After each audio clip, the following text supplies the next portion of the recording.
Hi, GM, JazOracleEmpress. I invite my highest level angel guides, ancestors, and loving spirits to join this read. May the messages be clear, concise, and in line with the highest good of myself as well as the collective. And I ask the Archangel Michael protect this reading as well as myself and the collective. Banishing all negativity, hexes, curses, jinxes, evil eye, dark magic, or just any negativity sent our way. May it be transmuted into abundant blessings and bigger bank accounts. Ashe, Ashe, Ashe. How y'all feeling? Happy Friday, TGIF, gems. I hope y'all feeling good, okay? I just have this sense of like lightweight energy, freedom, just like free flowing. I feel like you have committed to being at peace to the extent that now I know that you believe it. That's the energy it gives me. It's a vibe of just calm and peace.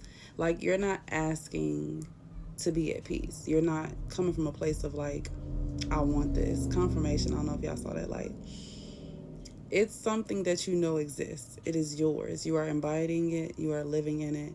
You don't seek for it anymore. It's what is, right? It's what you're actually experiencing. And that is working good for you. I just feel this overwhelming sense of calm and peace, and like everything is just working in your favor. And the more that you believe it and know it, the faster things are coming in for you. Y'all are in a place of resting, okay? Being at ease, being in balance, okay? Things come to you more easily when you're in that balance, when you're in that space of feeling like you know it's all working in your favor. And yes, you run into little hurdles and obstacles here and there. Okay, everybody have challenges, but there's a in-depth feeling of just knowing it's all going to work out. It's all going to work in your favor. And that's exactly why it is doing so, 2:02 on the clock. I feel like before you really wanted to do things with people, or you really held yourself back because although you knew you could go far, you wanted people to like go there with you. It's like you always had this buddy system frame of mind, or just an idea of like taking your people with you, or taking people that you loved along for the ride. Like you didn't want to experience great things and be alone, or you wanted your success to be something you could share with people because you're a giver, right? You're a lover. You're someone who doesn't mind giving the shirt off your back. You're somebody who doesn't think twice about helping out the next man, even if it's your last, right? You will still break in half your last to share it with the next person. And I think it became burdensome for you because you didn't see how much you were giving. You didn't see how much it was taken from you to give when you didn't have it to give in the first place. And that's what you had to learn. You had to learn what that really meant to give to yourself first, what it really meant to take what was your last and hold on to it, not feel obligated to give out something. That's what I think it is.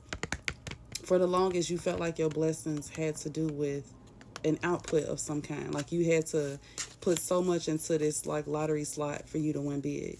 It's like you were constantly feeling like you had to go through more karma, or go through more challenges. Like you associated your blessings with in direct correlation to the challenges. Like you felt like you had to have it hard, or you felt like, well, this is natural. This is how it's supposed to be. Like I'm supposed to go through these things, or for me to get to where I want to get to, I'm supposed to get drugged through a bunch of shit because, get it out the mud kind of thing, right? But at some point, it's like you gave yourself the freedom to fly. You gave yourself the freedom to stop crawling around begging for what you already was really deserving. I want to say what was already your reality, but you didn't accept it. You didn't take on that timeline. It's like the timeline was waiting for you to jump over into it. But something about your attachment, right? These toxic trauma bonds, you having similar experiences to other people made you feel like you had to take them with you because y'all related so much, right? Because these were your people, but not realizing what kept you connected to them were the very traumas you needed to heal from. So once you healed from the traumas, you no longer had to associate yourself with them people, with those places, with those things. Those all were interconnected challenges that you had to get over, y'all. Oh my goodness, this made me emotional for you. you had to really see how much was keeping you in the caterpillar phase. How many people and how many situations were dragging you throughout your growth process, stagnating you, I should say. I think for the longest you were ready to blossom and bloom. But having people who did not see you as the leader, people who did not want you to see yourself as this leader because they knew it will bring you that ultimate balance. I think so many people saw you as this leader, saw you as someone they looked up to, right? Somebody that they knew, they believed the things you said, they believed the things you did, but from a place of you were the only honest thing. You were the only thing showing up authentically. Although they might not want to acknowledge that and speak on it because they knew that you weren't familiar with yourself and your own abilities. I think that for a long time, it brought you a sense of comfort to diminish, to be small only because you wanted to be digestible to the people that you had chose to be around. For those trauma bonds to last, it required you not to expect more out of those connections. It required you to continue in this expectation of breadcrumbs. The same things that you might have been getting from toxic family dynamics, from toxic friendships, it poured over into your personal life, right? So it allowed you to receive less in those situations as well. And thus that pours into self, the lack of ability to want more. So while you could have initially aspired to have more for yourself, having so many people breadcrumb you, babe, it made it easier for you to start breadcrumbing yourself.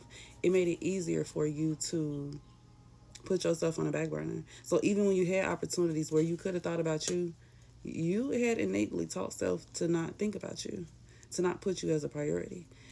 And it made it easier for other people to do the same thing. And what made it worse is that because you had grown accustomed to receiving the crumbs, even when you felt like this wasn't right, you had a Munchausen. Like you had been conditioned to shut up and take the breadcrumbs. So even when you were upset about what was going on, you would still take it and deal with it, right? It's kind of like the elephant on a string. It's like you can keep something bound for so long physically, but once you've got the mind captured, there was not a necessity for the cord, right? The cord was attached mentally, so no one had to chain you. You change yourself. You change yourself to these situations and these things that you basically convinced yourself that you needed this stuff to move forward. Like your growth was dependent upon these connections. And those were the very things that stagnated you. So again, you were able to connect the dots. You also started to speak up for yourself. I think you started to articulate to yourself and to other people where they had shortcomings, where they lacked support, where they lacked supporting you and showing up for you. And it ruffled feathers, right? But that was a part of your growth. It required you to be honest with people in places that were around you. And when they weren't receiving of your honesty well, I feel like it caused you a lot of confusion. It caused you a lot of conflict. It caused a lot of people to give you backlash because you were growing in ways.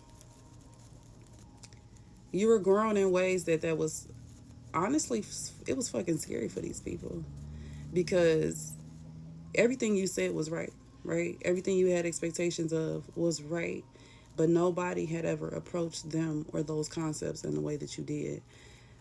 It had people questioning themselves and their whole existences, all the things they've been doing for eons, I want to say. Like, we're not talking about just this current timeline, right? People and souls that you've crossed paths with, they feel the familiarity in your spirit, and that's what kind of shakes them. It's like you're rattling cages from different timelines. You're unlocking and unfolding and unraveling conflicts and issues that existed way prior to your existence, right? We talking your ancestors, issues that are been put upon your lineage that you have come to kind of unravel and figure out. You are the catalyst to unwinding all the conflict. And I think that you coming forward and speaking your truth is what unraveled it all. But it's exactly what's woven you a new timeline. The irony though, right? JazOracleEmpress.